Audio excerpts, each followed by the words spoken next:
All right, dude, we are live. What's up, guys? This is Dem Keys, and today we're just gonna be reading some of some information that I happened to get from Gemini because prior to the stream, I was having a conversation. I was actually having a couple of conversations with Gemini, and in those conversations, there were, you know, uh, bits of information that I was yet to finish reading.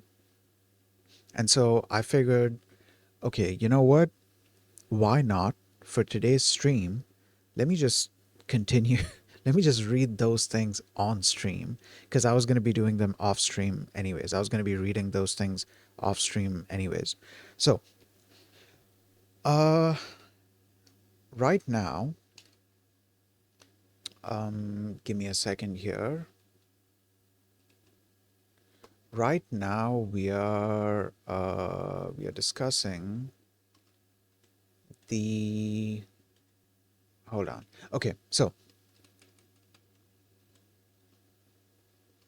um, I was having a conversation with Gemini about exporting stuff to the web using using Rust, more specifically doing Rust game dev stuff, but then exporting the final thing to the web.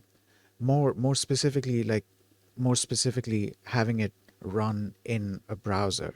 That's the more important thing, not necessarily it running on the web. Um, and so yeah, I was doing some research regarding that, and in that research, I came up with some more doubts because prior to this, I used to do game development in Unity, and now I want to do game development in Rust. I want to try doing game development in Rust, and because okay, the Rust ecosystem is very interesting. When you start looking at the various crates that are available for, different types of functionality, you'll notice that a lot of these crates are designed in ways that allow you to create interoperability. Okay, give me a second. OBS seems to have frozen. I don't know if you guys can still hear me or not. Let's just wait for OBS to return back to normal so I can be sure. Actually, I can open up my stream on on my phone and see if you guys can hear me.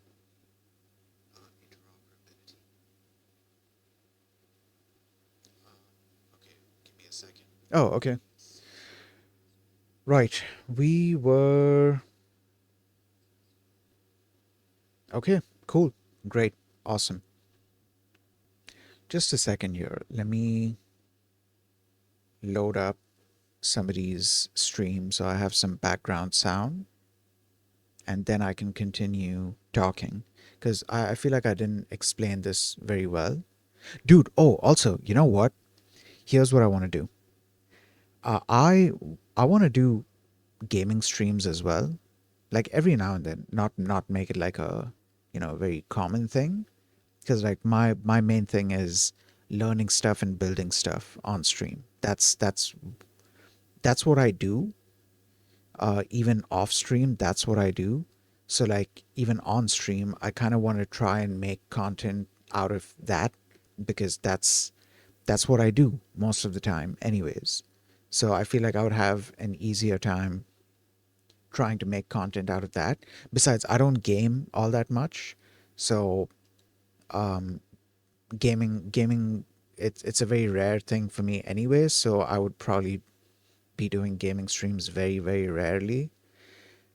But I want to try doing stuff like I want to explore some of the games that are available on itch, not native games, as in not uh, not standalone applications.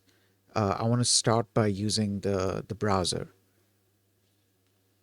because I'm going to be running these games, or rather, I should say, I'm going to be streaming these games, right? So I don't want to run them on my streaming laptop because my streaming laptop is not that great in terms of, let's just say, operation. It's not even a performance thing at this point, it's more of an operation thing. Like, the thing is, things can get stuck very quickly. So I don't want to take the chance with, you know, constantly launching new applications on it while I'm streaming. So a safer bet for me would be to try and play games in the browser, at least for now. And besides, there's actually a lot of really nice games in the browser itself. Okay, so exploring the browser thing, it kind of brought up these questions in my mind. Okay, I'm glad that I just remembered this.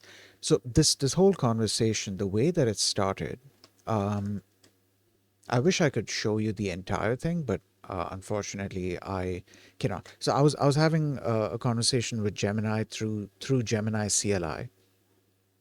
Okay, and uh, my initial question was, or my initial prompt was, hey, so I'm planning on working on a game dev project in Rust using Nano, Bevy ECS, and other components.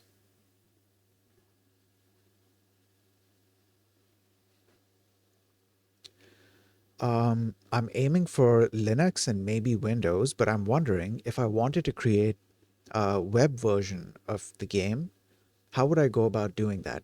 Also, is Xbox/ PS5 controller support possible when I'm doing game dev in Rust? I had a doubt that it would be possible, but I wanted to ask so I can learn. And fortunately, yes, it is possible. There's a crate that not only gives you native support for Xbox and PS5. I think PS5 as well, controllers, but it also gives you web support. And this is one of the great things about like these various Rust crates, is that a lot of times you'll notice that they're built as abstraction layers, and there's like multiple backends that are supported for various things. So like in in in actually multiple cases, I've found cross-platform support being available just out of the box. And if a specific platform that you are trying to use this thing on is not available out of the box, then there's API exposed, or rather, the library is designed in such a way that you could write your own support for whatever platform it is while still being able to use the exact same API of that library. I don't know if I explained that very well, but like, dude, it is insane the amount of times I've seen this in Rust, and that's actually amazing. Like, it's crazy. I've seen this. I'm yet to encounter any downsides of this, and I'm yet to use this very widely in practice. But like, so far, I've seen it in theory, and it seems like a pretty awesome concept. This actually isn't a new concept either. It's just that I'm so used to other ecosystems where this is not being done by default, or like out of the box, at least not as much as I've seen in Rust, which is holy shit, dude. That's amazing.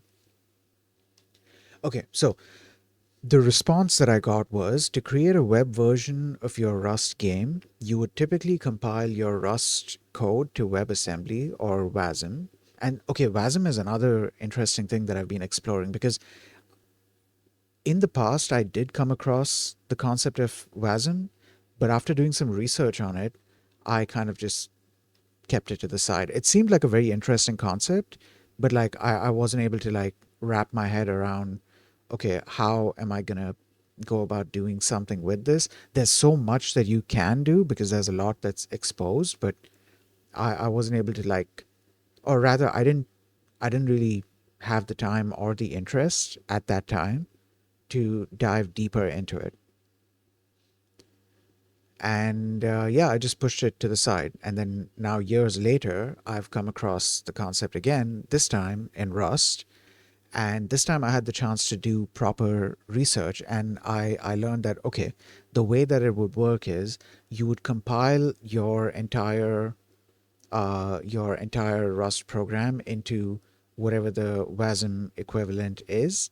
And then that WASM code has to be loaded into some kind of runtime, which is being hosted by a web page using some small amount of JavaScript. There's going to be some boilerplate code that you have to you at this point you can just have Gemini generate it for you or something.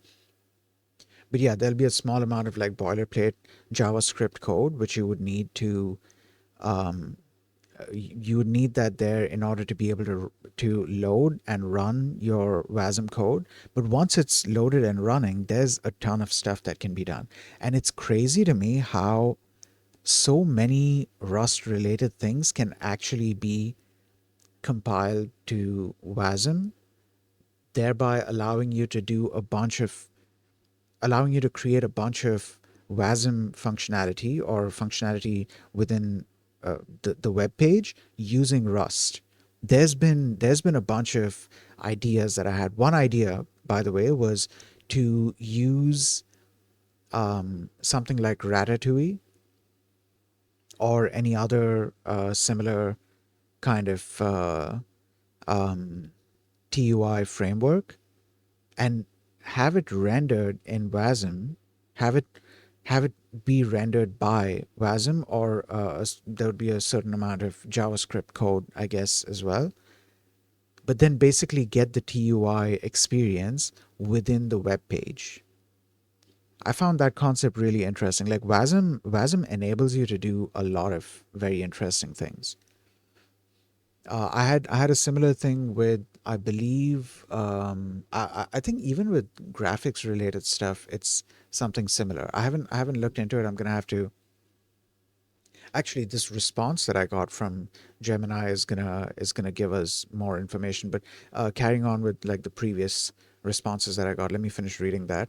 So this allows your game logic to run in a web browser. Key steps and considerations include WebAssembly compilation. Then it mentions one of the crates that allows you to do that. Then front end integration. You'll need a minimal JavaScript slash HTML front end to load the WASM module, create a canvas element, and interact with your Rust code via generated JavaScript bindings. Okay, then graphics. This is WebGPU and WebGL. WebGPU is another holy shit, dude. Like it has blown my mind yet again. Like this is yet another thing that has blown my mind that I was introduced to thanks to Rust. WebGPU is a super interesting concept, dude.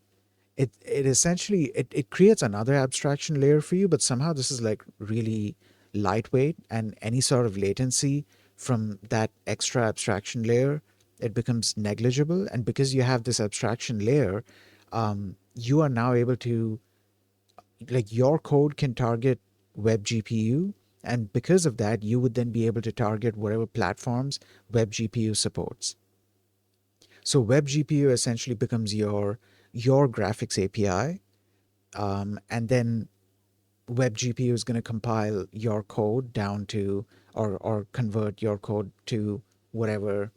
It's not converting really. It's making specific like function calls and stuff, but it's gonna call the actual graphics API that's meant to be called, depending on what platform you have selected. So you don't have to write platform specific graphics code. You can just write code for web GPU. Like that's dude, that holy shit. This I'm so glad that I jumped into Rust. Like my god, dude. Okay. Graphics. Web GPU slash WebGL. For rendering, libraries like WebGPU, which Nano and Bevy often use internally. I don't know if I mentioned about Nano and Bevy. I did write it in the prompt. I don't know if I mentioned I'm planning on using Nano for creative coding related stuff. I have a couple of like projects that I want to work on, including something VTuber related eventually. Um, what was I saying? Yeah. So with Nano, I want to do a couple of creative coding projects, right? But then I was like, okay, I want to use this framework. I want to learn this framework and get better at it. So what's a good way to get better at it than to actually work in it, you know? And one one way that I can work in it is to try and create games with it. So then I started doing research on, okay, how would I go about creating a game with this kind of a framework? Because like you have access to, you have control over everything because you're writing the code yourself. There's no game engine. That's a good thing, but then that also becomes a bad thing when you try to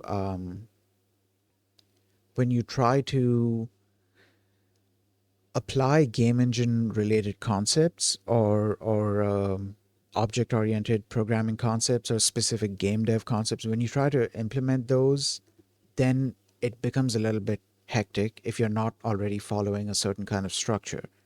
And that's where Bevy ECS comes in. Bevy is a game engine. It's a Rust based game engine.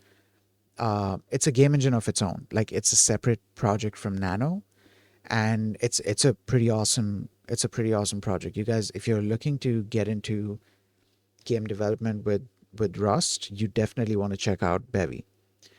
The amazing thing about Bevy is that the creator has made the engine the creator has made the engine modular. So each like various features of the engine are sorry, give me a second, let me drink some water.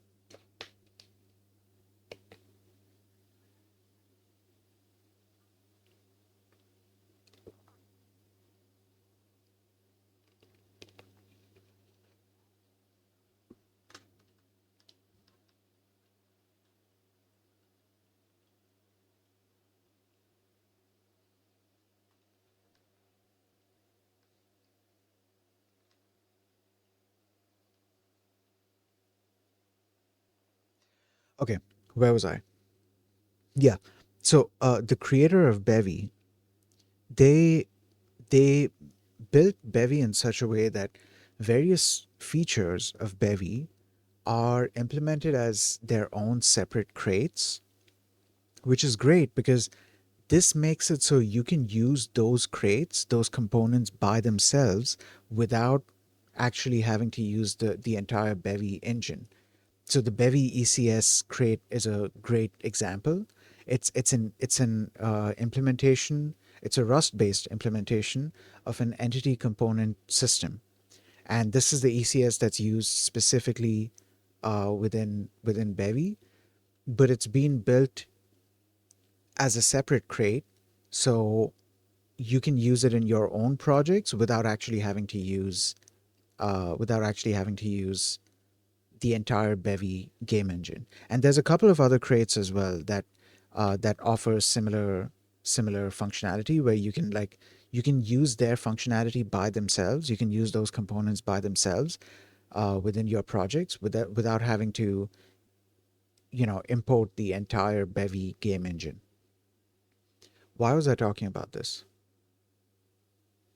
I was talking about, oh yeah, so as I was doing more and more research on how I would go about doing a game dev project in Nano, and this actually, by the way, this kind of gave me a different perspective of working on these kinds of projects because essentially you have to use a bunch of different libraries and you have to bring their functionality together into one program.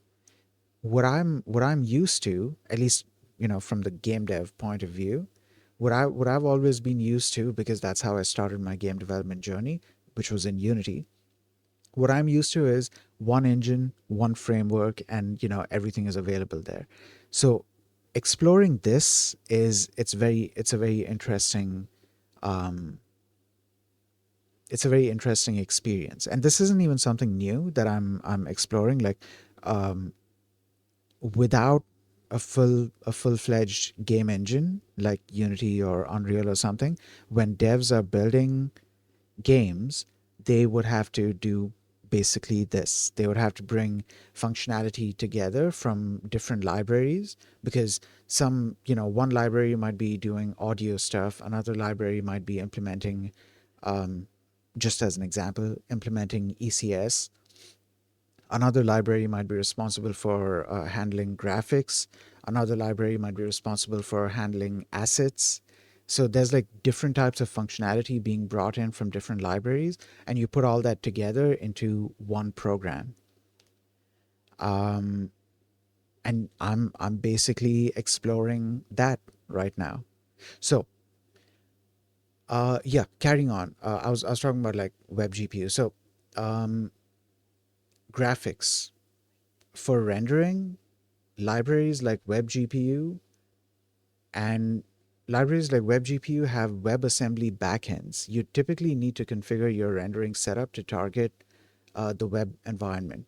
And finally, you have input and audio. For input, you might use WebSys to interact directly with the browser API. Example, um, browser APIs, example, keyboard, mouse, gamepad API, etc. And then for audio, similar browser APIs would be used. For Xbox and PS5 controller support in Rust gamedev, it is definitely possible. The GILRIS, I'm going to say, because it's a game input library for Rust, and it's written as GILRS. So the GILRIS crate is a popular and robust choice for cross-platform gamepad input, supporting Linux, Windows, Mac OS, and even WASM. It abstracts away the underlying OS specific APIs, making it easier to handle various controllers consistently. Okay. Then the next question that I'd asked was, wait, this is wild. So basically, all the Rust game dev code can get translated to WASM, and then the entire project, along with the assets and stuff, can get packaged into a neat little project that can be run on the web page. And then it answered that question for me. It was a nice, like, detailed answer with a bunch of very interesting information. I'm not going to read out that entire thing because we need to read the next thing that it mentioned. So after it gave that answer, I asked another question. I said, okay, help me understand this because I recently moved away from Unity and am now planning on doing Rust game dev. In Unity, usually the quote unquote web build would be would be a WebGL export. Um, I never dove too deep into Unity web builds, but now that I'm considering, but now I'm considering posting stuff on itch.io, and it does support browser builds. I know that Rust supports WASM, but coming from Unity, I'm a little lost as to how this whole thing would work.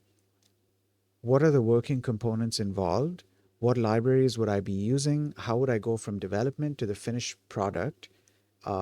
What environment would my game be running in, since it's obviously not running on the OS?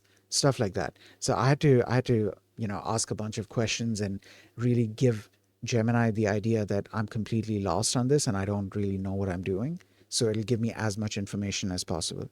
And here's the information that it gave.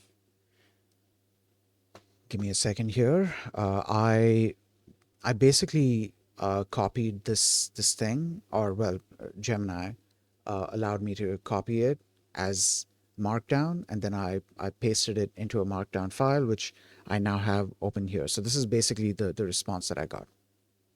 Also, I love that it opens, not opens, it gives it to you in Markdown format, so you can maintain the formatting like underline and bold and lists and these dividers and stuff like that. All of these things are being, because like this helps you like, properly format the text, and it's not just, it makes it so it's not just plain, completely plain text.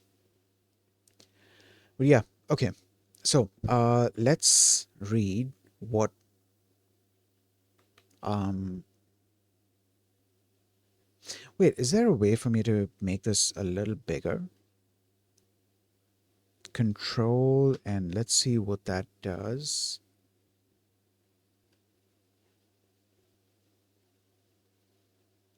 Oh, that's crazy. Hold on. Yeah, I forgot this was a thing with this is Frogmouth. I believe Frogmouth was using textual, which is a Python thing.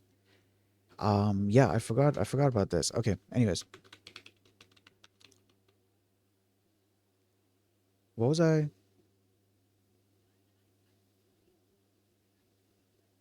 what was I doing? Oh yeah.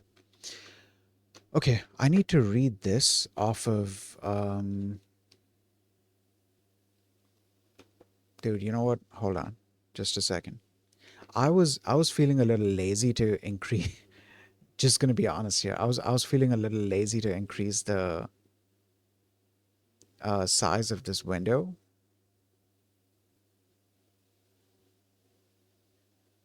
But because like I had to do this, I had to use this. I had to change what window was going to be shown here, because usually I would have my um, I would have Windows terminal running in this specific section, in this specific area which I've just expanded. I would have Windows terminal running, and there would be I would be SSH'd into my other machine, and I would be looking at content through tmux. But today I wasn't able to get Ubuntu to start up in WSL, and I didn't want to have to restart my entire machine just because of that one thing. So I was like, you know what, it's just for today, so let's just do this. I didn't want to increase the size because that kind of messes up the it it it messes up the other result, as in right now this is working fine because I've expanded it so like it looks nice and big. But then tomorrow if I'm streaming and I load up the usual window that's supposed to be loaded in this section, then it's going to be massive because I've just expanded the section. I think I was just thinking too deep into it. It's a small extra step that I have to take. So it's not a big deal. It's kind of silly that I didn't do it in the first place, but whatever. Okay, so what was I doing? Yeah. Okay, let's start reading the thing. Give me a second here. I think I can read it from here. But then if I read it from here, then it becomes really small for you guys to look at.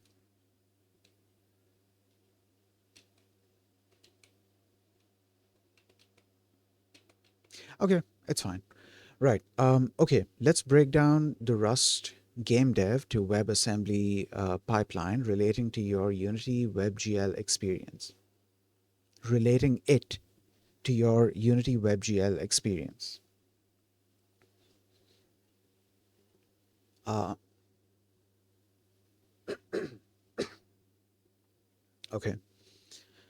Where was I? Right. Analogy to Unity WebGL export. You're right to see the parallel. Unity WebGL export. Unity compiles your C# game logic and assets into WebGL, which is JavaScript and shaders, and HTML/CSS/JSON packaged for the web. The browser's JavaScript engine and WebGL APIs run it. Okay, great. Now, Rust WASM build. Rust compiles your game logic into WebAssembly, which is the .wasm binary, along with JavaScript glue code and your game assets. The browser's WebAssembly runtime and WebGPU/WebGL APIs run it. Okay. The fundamental idea is the same. Compile your native targeted game to a format that modern web browsers can execute. Then serve it and then serve it with standard web technologies. Why did I have such a hard time reading that? Let's try that again. The fundamental idea is the same. Compile your native targeted game to a format that modern web browsers can execute. You know what I think my problem is? It's not really a problem, but like the reason why I tend to like start stuttering when I'm doing this reading stuff. The main reason is I think, well, I don't even know if I would call it stuttering or just like just having issues reading. I think it's because I'm trying to actively understand it while also reading it out loud. Because usually when I'm reading this, and I'm not streaming, I'm able to read this like like super easily. I can read it quick. um, I can spend time understanding it. I can spend more of my energy in understanding it. But I feel like when I'm reading it out on stream, then it's more like I'm trying to make sure that what I'm saying is clear. I'm trying to make sure that what I'm saying is audible. It can be heard. I have to talk into the mic while also actively reading this and trying to understand it, because just reading it out loud is not going to do jack shit for me if I don't understand what I'm reading. So like I feel like all of that contributes to it. Anyways, the fundamental idea is the same. Compile your native targeted game to a format that modern web browsers can execute. Then serve it with standard web technologies. Right. Then working components involved. Here are the key pieces that make up a Rust WASM game for the web. Your Rust game code, um, the game logic, all your core game mechanics, physics, AI, ECS, etc., written in Rust. Then you have the rendering logic using a graphics library slash engine like WebGPU or Nano's internal WebGPU usage or Bevy render. In my case, it's going to be Nano. That has a WebAssembly backend. This is crucial for drawing to the canvas.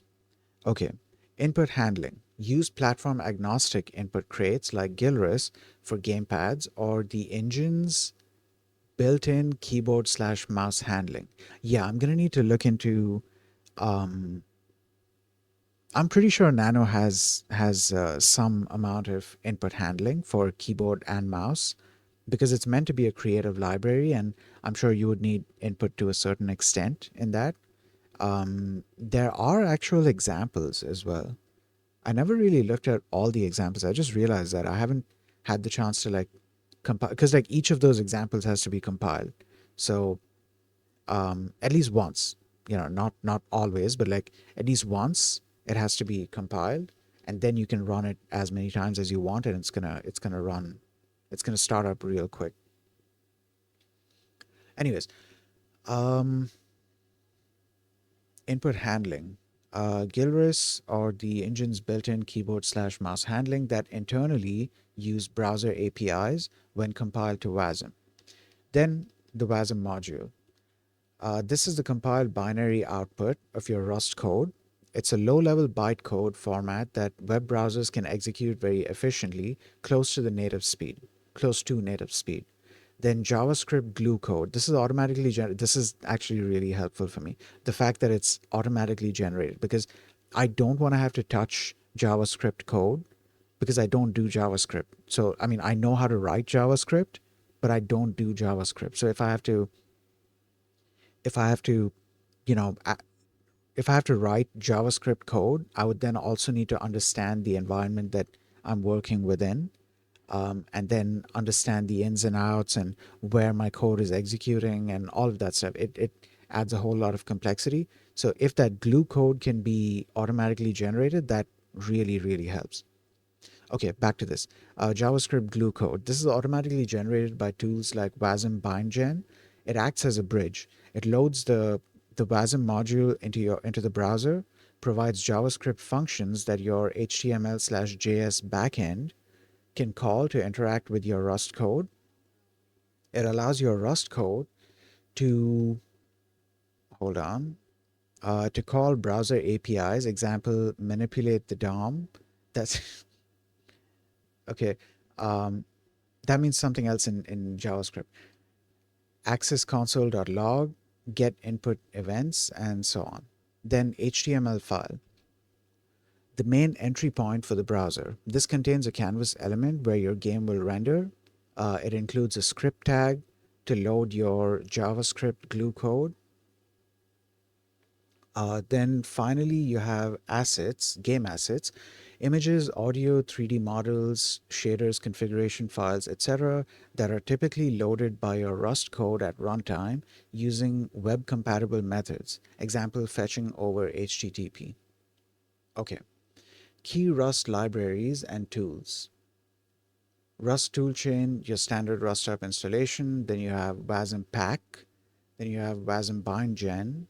Okay, WASM pack is a primary tool for building Rust projects for the web. It orchestrates cargo build, WASM bind gen, and other steps to produce the WASM and JS files. Then you have WASM bind gen. This this crate used by WASM pack generates the JavaScript bindings. You use attributes like WASM bindgen in your Rust code to expose functions or types to JavaScript. Then you have WebSys, which provides raw Rust bindings to web APIs. It's the Rust equivalent of directly interacting with browser JavaScript APIs. Then WinInit, a cross-platform windowing library. When compiled to WASM, it creates and manages the canvas element. Oh, okay. That's interesting. And bridges browser input events to a common event loop. No, that's actually really, hold on, that's actually really helpful.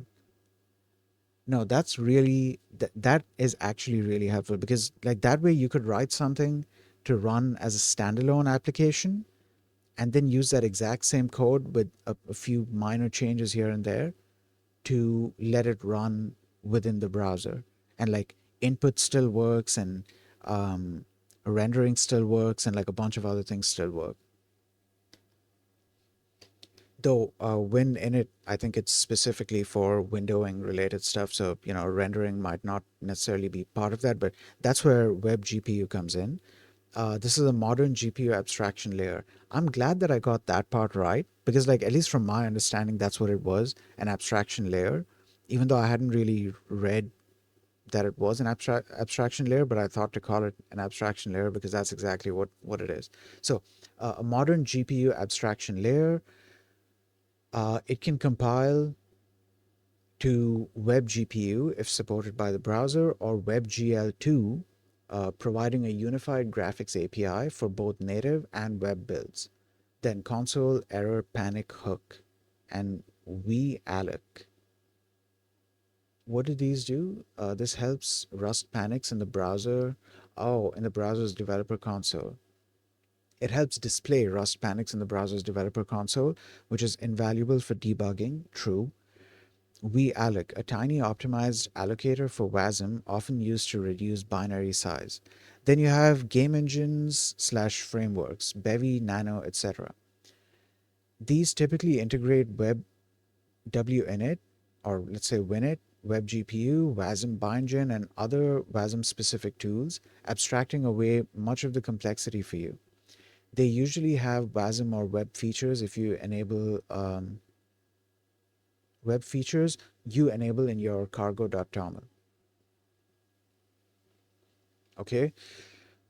Then trunk. Oh, this, yeah, I remember looking this up and then I just kind of pushed it to the side. This is useful. This is a build tool specifically designed for Rust WASM projects. It handles asset bundling, WASM pack invocation, hot reloading during development, and serving your web build. It's similar to a web development bundler like Webpack or Vite, but for Rust WASM. Development workflow. Okay, so you set up the project. Okay, add your chosen game engine, enable WASM specific features, add the hooks and the alloc and stuff. You code the game. You write your game logic as usual. The goal is to keep as much code as possible platform agnostic. When you need to interact with platform specific features like the browser DOM, you'll use WebSys or rely on your game engine's abstractions. Then WASM build configuration. Your cargo.toml will likely have a lib section with crate type. Oh, with crate type equals this, which is necessary for WASM compilation. Your main.rs or lib.rs, if exposing a library, will have an entry point function annotated with WASM bindgen start that the JavaScript glue code calls to start your Rust app. Local development with trunk. Create a basic index.html in your project root. Run trunk serve. This will compile your code, generate the JavaScript glue code, bundle your assets, and start a local web server. And then provide hot reloading for rapid iteration. Dude, that is I actually did not think about that. Like the rapid iteration that you would need. Because like with standalone programs, you would close the thing and open it back up unless you have hot reloading uh, somehow enabled in that or integrated in that, to where you are able to just reload components, reload, I don't know, libraries or functions or specific things without having to actually close and reopen the entire program. I didn't think about how I would go about doing that in this. So I'm glad that this thing was mentioned. Okay, open your browser to the provided address to test your game.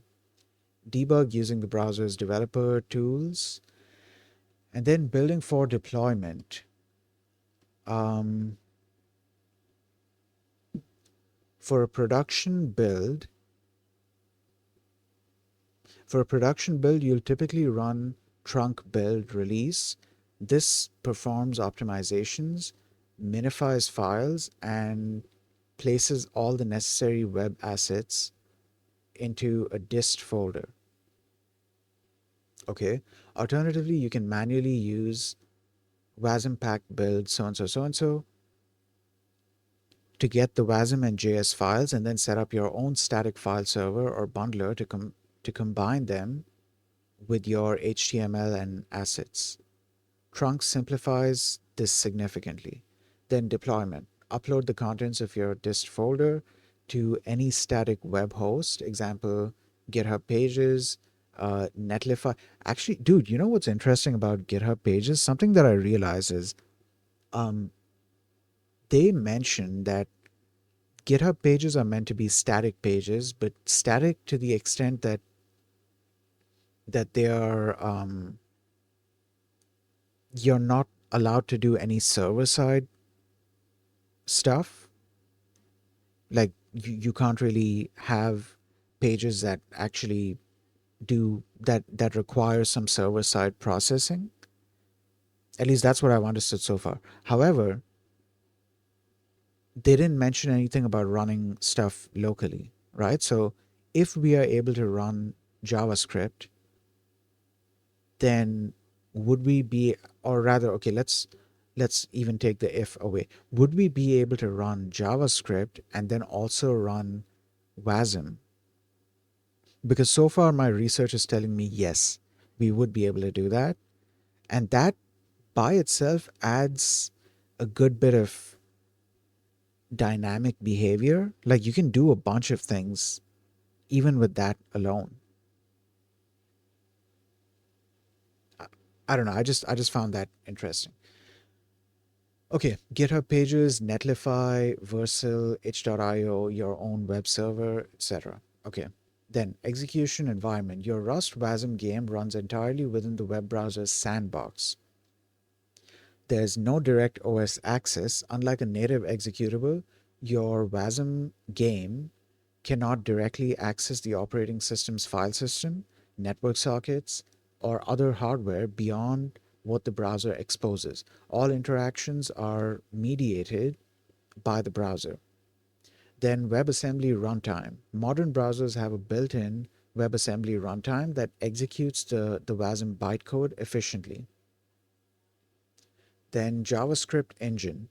The browser's JavaScript engine um, runs the JavaScript glue code and other JavaScript and any other JavaScript in your index.html. It acts as the intermediary between WASM and the browser's web APIs. And then you have the web APIs, which which are for rendering and input and audio and networking and storage and stuff. Okay. Essentially, your Rust game thinks it's running in a virtual OS provided by the browser, interacting with its quote unquote hardware. Um, where was I? Interacting with its quote unquote hardware through JavaScript exposed web APIs. This isolation is why web games are so secure and portable. I didn't know that. I actually did not know that. That web games can be considered secure and portable because if like I'd read about that sandbox thing, like a lot of programs that are running within a web page are usually running within a sandbox environment, but then I've also heard of situations where people are still able to do malicious stuff. I don't know if that's necessarily through these programs within the sandbox environment or if they are managing to do something else. Actually, I should do research on that. Yeah, I should do research on that. Maybe off stream, not now. The next thing that I was looking into, give me a second here. The next thing was this, I believe, because okay, now I'm planning on using Nano, right? Nano is going to be my kind of my game engine. It's more of my rendering engine and less my game engine. Yeah, it's not just my game engine. Nano is going to be what I'm using for rendering purposes, and then I'm using Bevy ECS so that I have an entity component system set up. Um, and then I'm going to be using another library for physics stuff, another library for audio stuff, and another library for I don't know, creating creating shapes, for example, using various math algorithms and stuff. Where was I going with this? Yeah, okay. So uh, all of this stuff is being done through code. None of it is being done in an editor, right? If I'm building a game, I would want, what if I wanted the scene to be to be within an editor? What if I wanted to be able to edit the scene and uh, move objects around and do stuff like that? What if? So that's where the concept of an editor comes in. But I wanted to, so okay, I've been using the Unity game engine, right? So I have a fair bit of game development knowledge, both inside and outside of Unity. But thanks to Unity, I got a fair bit of game development knowledge. I know that, okay, you have to have a scene. Within the scene, you can have objects. Those objects can have components attached to them, and they can have like different types of behavior attached to them. And this is object oriented. This is the object oriented approach. The ECS approach goes in a different direction.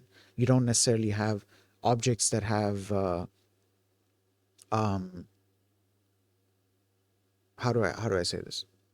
You you don't necessarily have objects that then have these components attached to them that are a mix of logic and data. You have entities which are just like IDs that exist. Like those IDs essentially give proof of existence of that specific entity, right? And then to those IDs, to those entities, you can attach components which are only data. They don't have any functionality. They just hold data. And then based on the components, based on like the different archetypes, which are, collections, the different combinations of components, based on the archetype that a specific entity has, you can have different kinds of, you can have systems performing different kinds of logic, applying different kind of logic to these specific entities that implement or that have these archetypes. So like this is where the OOP system and the ECS system, they're like very different. But like I have a lot of knowledge of working with the game object system, the OOP system. I'm still very new to ECS. Regardless, I have some knowledge there, and so I was like, well, I have a lot of knowledge with the OOP system, and I have like a tiny amount of knowledge with ECS. That's more accurate to say. That being said, I wanted Gemini to sort of tell me that, hey, in order to get these objects together, you need to create a scene, and that scene holds these objects. I wanted Gemini to kind of like hold my hand, taking me into it. So I tried to word the prompt in that way, um, to try and get it to give me some ideas, because I wanted to explore if there were other, actually that's another reason, it wasn't just the hand holding part, to see if Gemini would handhold, but also to see if there are other possibilities. And I'd completely forgotten that, yeah, when we are using ECS, it's not going to be similar to the game object system, and so the way that you would present it and the way that things would be handled they might be a little different. Um, Now, where was I here? What was the file that I don't even remember. Hold on. Okay, we can quit this, and what was the name? EGUI Nano. Okay, yeah, yeah, EGUI Nano Editor.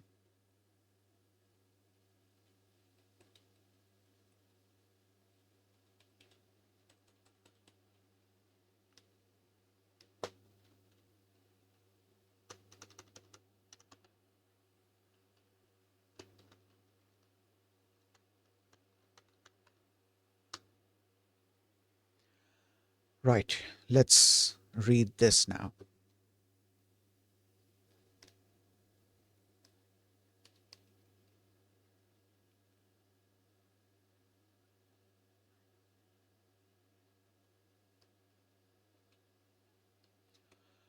Okay. What was the question here? Let me just read out the question so that you guys have some context of what exactly I had asked that led us to this. So my question here, did I go deeper into this later on? Actually, I did. Okay, let me read out what my initial question was. My initial thing was, okay, hey, so I'm planning on doing Rust game dev using libraries like Nano, Bevy, ECS, and other stuff. Now, because I don't have an editor, I would need to build one unless I want to constantly keep recompiling the code to see the stuff on screen. But I'm not sure where to begin and what concepts I should be aware of and implement within the editor. Okay, so then Gemini replied, of course, building a game editor is a fantastic way to streamline your development process. Here's a breakdown of the core concepts you should consider and a possible roadmap to get you started. Right. So then it mentioned the core concepts for a Rust game editor. First, you have the entity component system as the backbone. Then it explained what exactly ECS is. Then it mentioned the GUI framework. And here, I think it has older information, because it said that you would use something like eGUI, which is another crate, and then you would integrate that within Nano. But then you don't need to do that, fortunately, because there is already a crate that handles that integration for you, and it pointed me towards that crate. But the thing is, that crate that repo itself is now archived because that feature has been merged into the upstream. It has been merged into Nano. That functionality is now part of the official Nano repo. So I think Gemini has some old information here. Usually, what ends up happening is Gemini CLI, at least the CLI version, because there's very different behavior with the CLI version compared to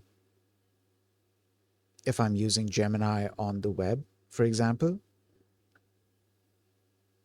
To be fair, Gemini CLI is it's actually meant to have a lot more functionality than the simple web interface, which is like, your basic chat stuff. And um, actually, even the web thing is not just basic. I shouldn't call it basic anymore because it has its own set of sophisticated functionality. But like this is different. Anyways, um, I was saying that it has older information, but yeah, the second thing it would point you to is second thing that it pointed me to is that you need a GUI framework, and you could use something like eGUI and integrate that within Nano. Here's the interesting thing. This kind of confused me because I was like, okay, eGUI is its own thing, right? Nano is its own thing. Both of these things result in something being displayed on the screen.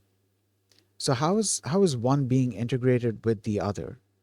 And that's when I was like, okay, what if eGUI isn't very tightly, or the library, the API isn't very, how do I say this? The API for defining a GUI, or an interface, defining the GUI, the API for defining the GUI, what if it's not very tightly coupled with some kind of rendering logic? What if it's creating an abstraction layer where you can implement your own backend to run it on different types of platforms? Or what if it's using some other method? And I think, yeah, the answer is here. You guys can see it on screen right now. That's going to come later on once I start reading that.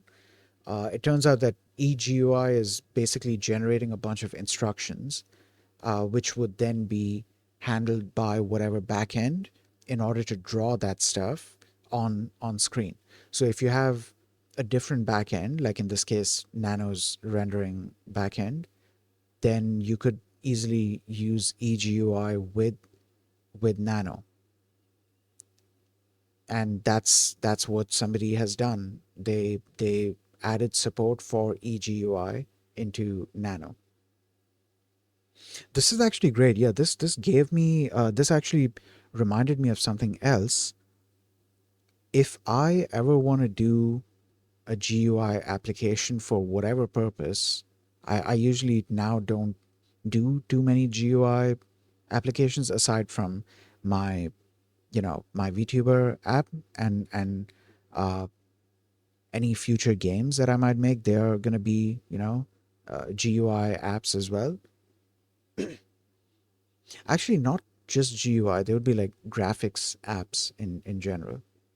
But yeah, aside from that, I usually don't do GUI stuff. But I should keep in mind that Nano has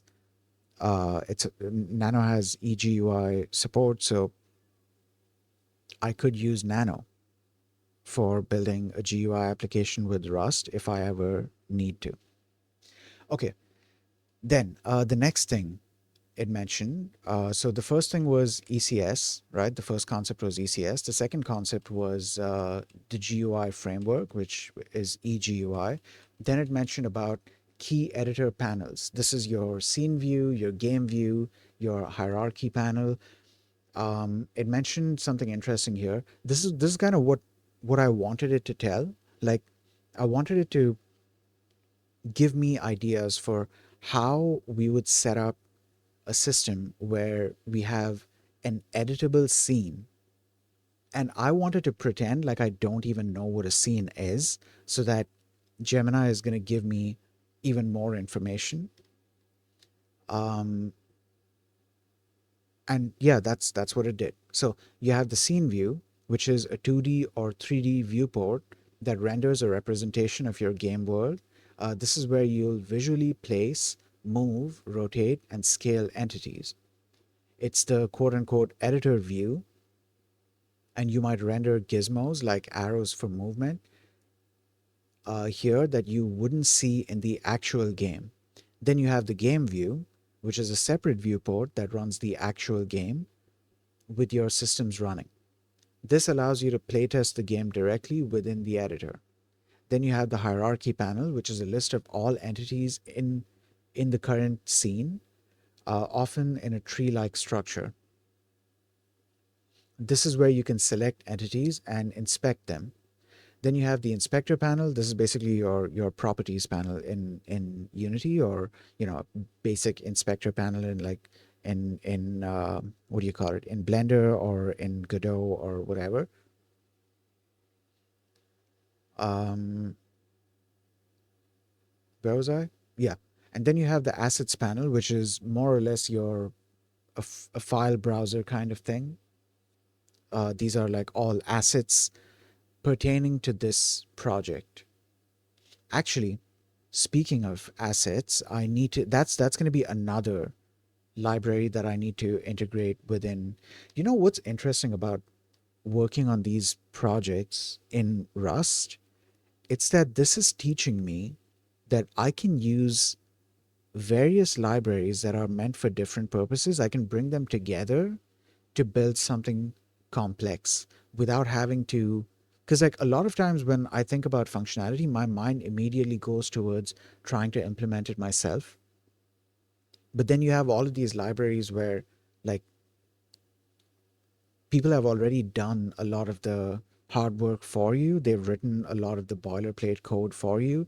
They've essentially invented the wheel for you, so you don't have to reinvent the wheel. And you don't have to spend time trying to build that tech. You can just learn to use the existing tech. Give me a second here.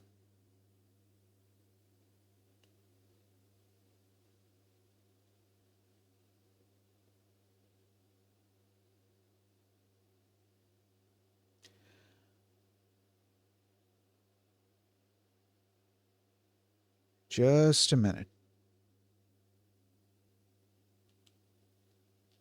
Okay, right. um okay, so those are the editor panels. Then we have serialization, which is for saving and loading the scene. That was another thing that I was really curious about, like how should I go about setting that thing up? Do I have to create my own format for the scene? Is there a more standardized way for me to represent the entire scene? Like I remember years ago, I'd read that I don't know if they changed that over time, but like years ago, I'd read that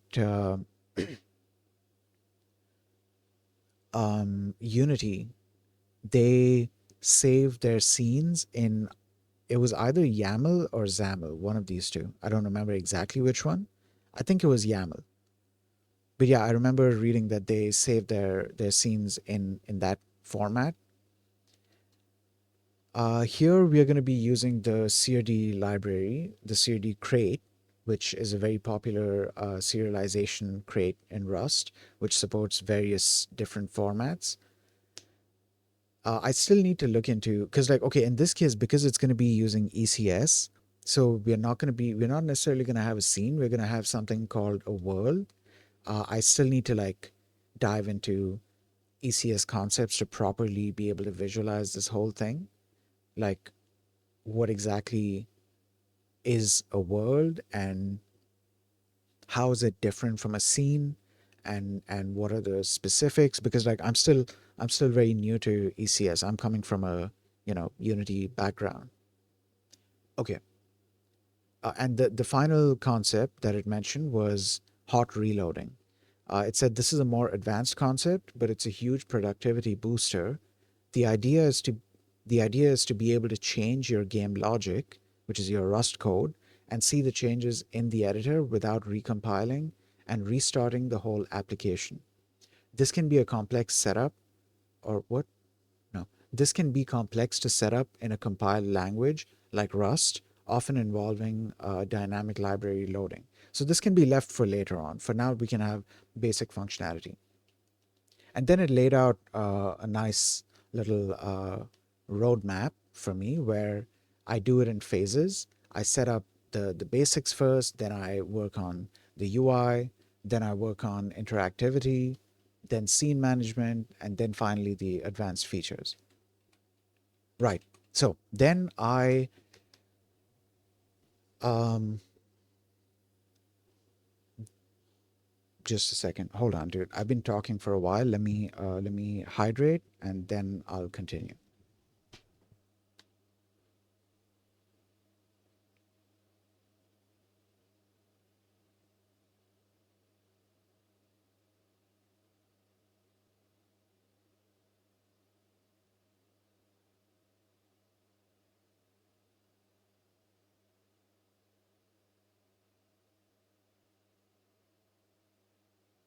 Actually, give me another couple of seconds. Hold on.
Okay, sorry about that. Right. So where was I? Okay. So then I asked it another set of questions. I said, okay, love this advice and info, but here's a couple of other things. So you mentioned eGUI and how it can be integrated into Nano. This is what I mentioned this earlier that I was curious about, how uh, quote unquote integrating eGUI into Nano would work. And then my next question was, in the scene view, I'm rendering a representation of the game world. So this world is basically the container holding all the stuff. I want the in-game, what? No. So this world is basically the container holding all the stuff I want in the game at any given moment. This world is what I'm supposed to be saving, and is this the quote unquote scene? And the next question was, when it comes to saving, are there streamlined ways of saving the world, or would I have to write my own format? So that was a question, and or well, that was a set of questions, and now here is the answer. So Gemini said, excellent set of questions. Let's clarify those points because they are fundamental to how this all fits together. How eGUI and Nano work together. You've hit on the key distinction of your you've hit on the key words. You've hit on the key distinction. Your intuition is mostly correct. eGUI is what's known as an immediate mode GUI library. This is different from traditional retained mode libraries. So, retained mode is the old way where you create a button object, set its properties, add it to a panel, and then the UI library retains it. It manages the button's state, and handles redrawing it automatically. Then you have immediate mode, which is eGUI's way. eGUI holds almost no state. Every single frame, you tell it what you want to draw. You literally write code like if so and so so and so so and so. eGUI doesn't create a button object. It just draws a button at that spot for that one frame and tells you if it was clicked. Then, here's how it integrates with Nano. Nano is in charge. Nano creates the window, manages the main event loop, mouse clicks, key presses, etc., and controls the GPU via its web GPU renderer. Give me a second here. Okay. Then you feed eGUI input. In your Nano update loop, you gather all the inputs from the last frame, example, mouse position, clicks, etc., and pass them to eGUI. You define the UI right now. You write your eGUI code to describe the UI for this frame. eGUI takes your code and the input, and internally it generates a list of simple drawing instructions. Draw these colored triangles here, draw this text there with this font. It does not draw on the it does words. It doesn't draw to the screen itself. What is going on, dude? The glue does the rendering. This is where Nano eGUI comes in. It's a helper crate that acts as a translator. It takes eGUI's list of drawing instructions and converts them into commands that Nano's web GPU renderer can understand and execute. You draw everything. In Nano's view function, no, in Nano's view function, you first tell it to draw your game scene, your sprites, models, etc., and then you tell Nano eGUI to draw the UI on top of it. I'm sure there's going to be a slightly different. Um, actually, no. You know what? I could be wrong about that. I was about to say that I'm sure now that Nano eGUI is merged into the upstream. Um,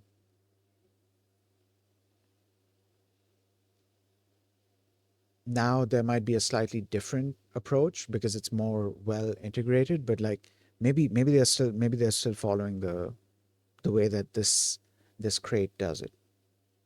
Okay, so and Nano eGUI tells Nano how to actually draw it to the screen. Okay, cool. So, oh wait, yeah, I just realized this.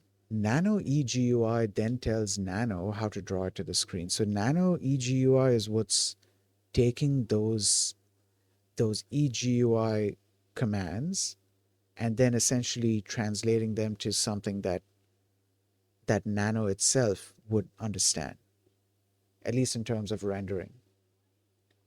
Okay, then scene view, world, and scene. Yes, your understanding is spot on. Let's just put precise labels on it. The world. This is the specific name of the data structure in Bevy ECS. It is the big container holding all of your game's state at any given moment. Okay. It contains all the entities, all their components, and other global data called resources. It is literally the database of your game. A scene. This is the conceptual term for a specific configuration of the world. That's interesting. Okay, I didn't know that. This is the conceptual term for a specific configuration of the world. A scene file, example level1.ron, is a snapshot of the entities and components that make up that level. Oh, okay. when you quote unquote load a scene, I'm getting it now. Now I'm slowly starting to get it. Like the world contains everything, right? But then a scene contains all of those things in different configurations. And a good example of different configurations would be um, 4 or 5 game objects that have had their positions changed, positions and rotations and scale and all of that stuff changed in different ways. Like that could be a good example of configuration.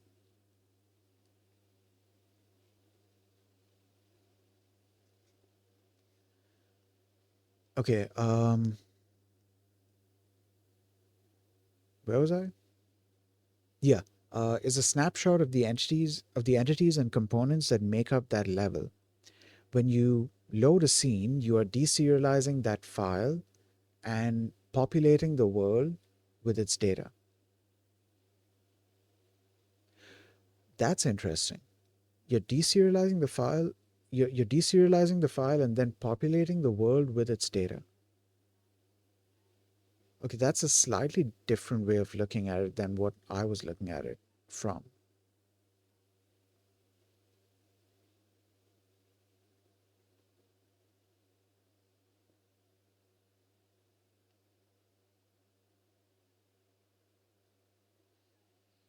Sorry, zoned out. Okay, so in your editor's scene view, you are rendering a visual representation of the current state of the Bevy ECS world. When you save your work, you are saving the world's data into a scene file. Okay. Yeah, dude, that's a very interesting way of looking at it. Because like coming from the Unity, like looking at it from the Unity point of view, in Unity you would have you would have a scene. Within that scene you have objects, right? And then you would um yeah, I don't know where I was going with and then, but yeah, you would have a scene, and within that scene you would have objects, right? And then you can create another scene, and then that scene has objects as well, and that's in a different configuration. But like, we never really thought about it in terms of both of those scenes being part of one world. There wasn't ever a concept of world, or maybe there's always been a concept of world, but Unity managed to abstract it away. And so we never actually felt the need to look at it from that point of view. That's one possibility as well. When you save your work, you are saving that world's data into a scene file. All right. Okay. Streamlined ways of. Okay. So then, I mean, the world becomes a conceptual idea, and scene becomes a way to store that conceptual idea in different configurations. I feel like okay, so that's my way of looking at it. What did Gemini say here? Yeah, so this is interesting because it's calling the world a big container holding all of the game's state at any given moment. So it's not necessarily just a concept. Actually, you know what? No, I'm wrong about that because I think it's also implemented in that way. The world is actually a thing in Bevy ECS. So it's not just a concept. The world is holding all of this, whatever, entities and data and all of that. Yeah, no, I need to find a different way to look at it. At some point I'm gonna have to stop comparing it to, you know, Unity's way of doing things, because obviously I'm not using Unity. My main thing behind comparing it is to better understand it.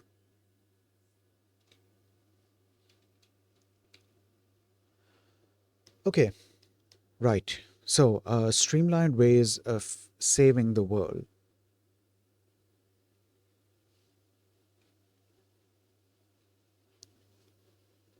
You absolutely do not have to write your own format from scratch. The Rust ecosystem has a near perfect solution for this with the CRD crate. Okay, CRD. This is the standard serialization slash deserialization framework in Rust. You add derive so and so to your component structs, and CRD automatically figures out how to convert them to and from various data formats. Okay. Then Bevy ECS integration. Bevy ECS is built with its Bevy ECS is built with this in mind.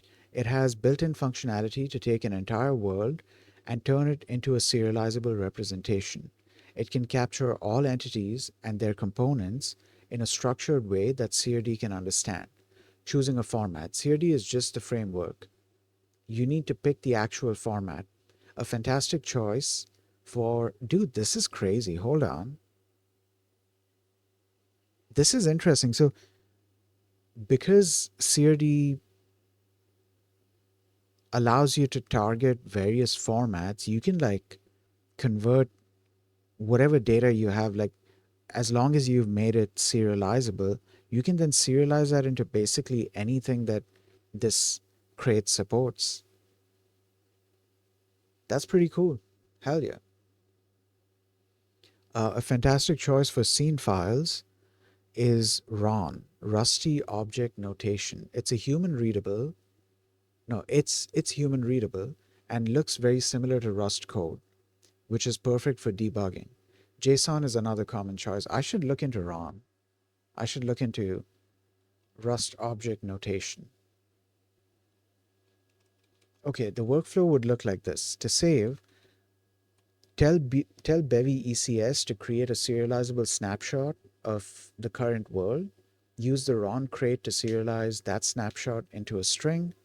Save that string to a file. Okay.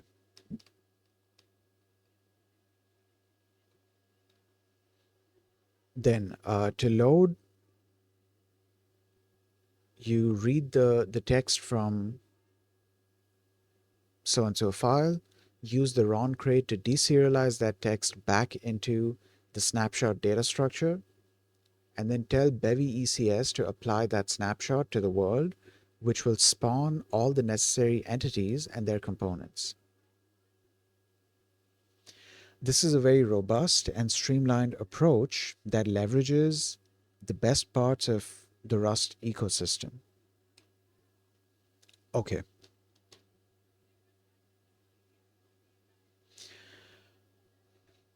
All right. So this is pretty awesome. This is exciting. I'm actually excited to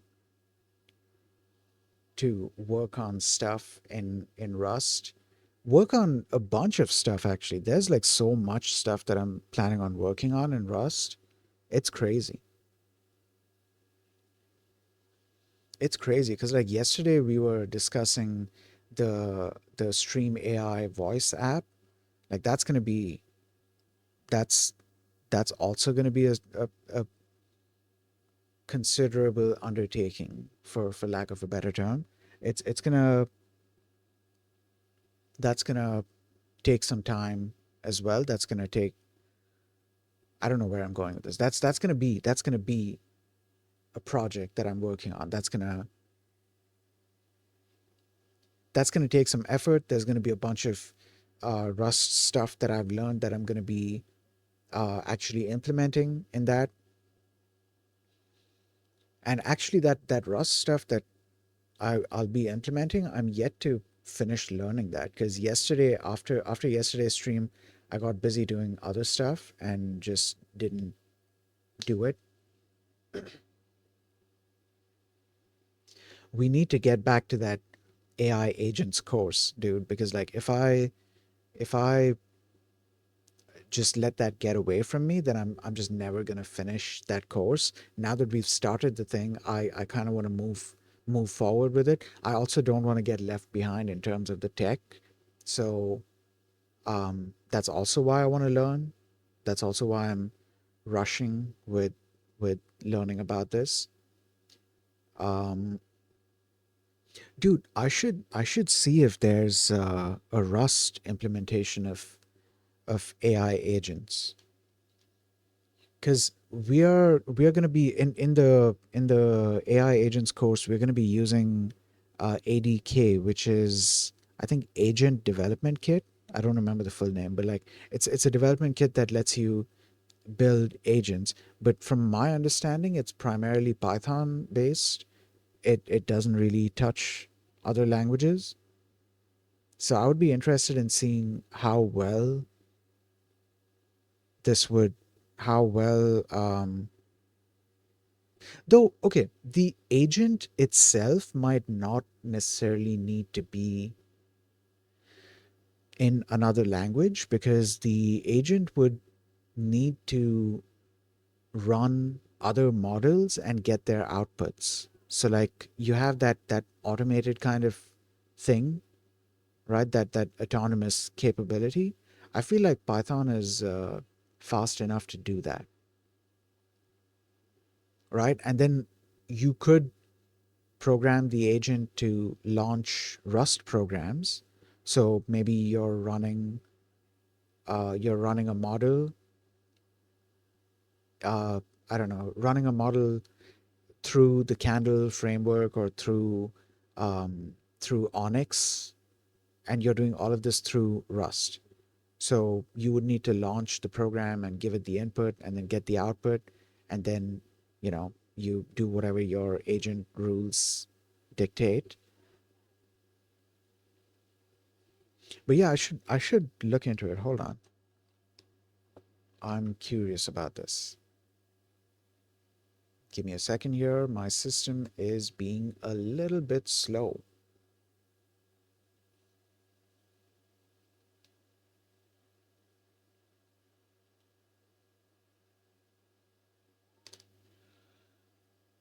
Huh.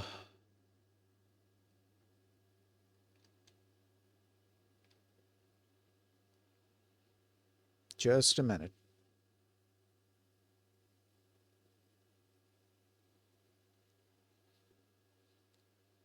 Damn, look at that, dude. Like it's already been close to an hour and a half streaming.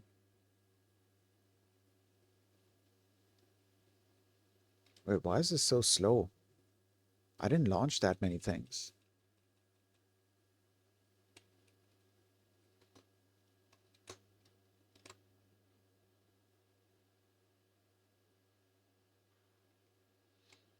Yeah, it's not the system. It's mainly, well, to a certain extent, it could be the system as well. Yeah, let's close a bunch of these things.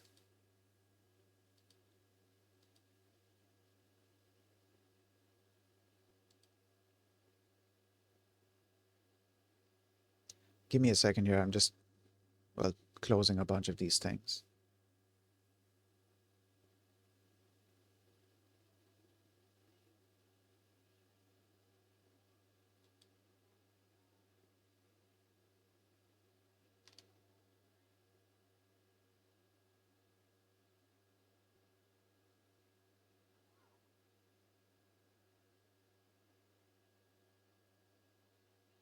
Okay, right.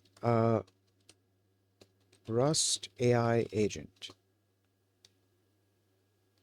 So there is a library called Agent AI. I Then there's one called Auto Agents. Let's look at these. And there's another one called Rig. Build powerful LLM applications in Rust.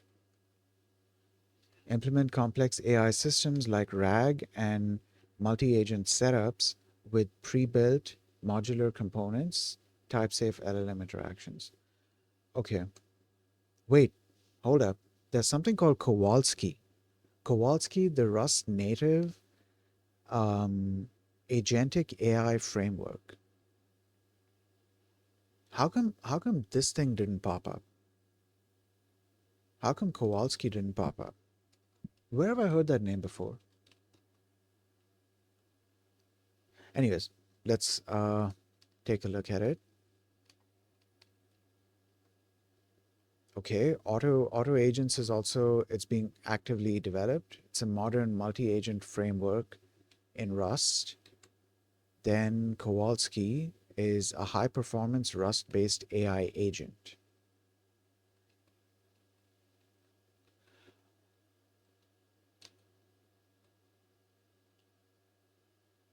Okay, I'm going to need to explore this a little more to get a better understanding of it.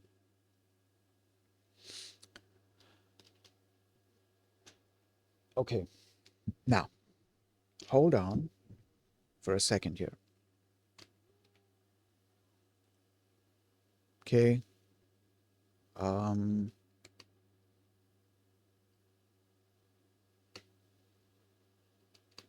close that.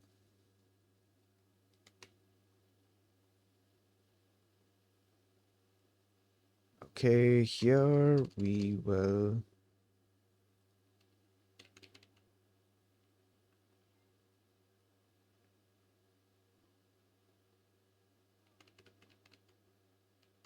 All right. So, what's going on here? Making games quietly. Apple Truffle Muffinkins. That's a cute name. That's a cute name. Okay, Hamburger Salaryman working on the website.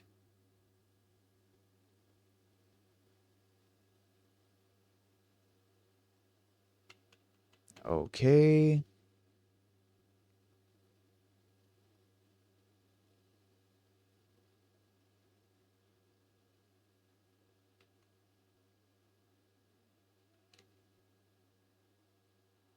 Um, okay. Right. So those are out of the question. We can't go to them because verified chat only.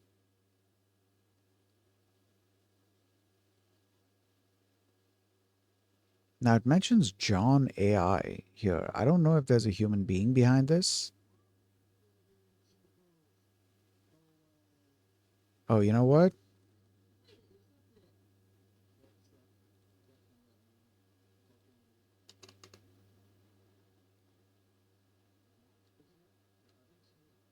Yeah, you know what? We'll go to this person. We'll go to this person. I don't know what this person is doing. Their name is Psychos, I think. Yeah.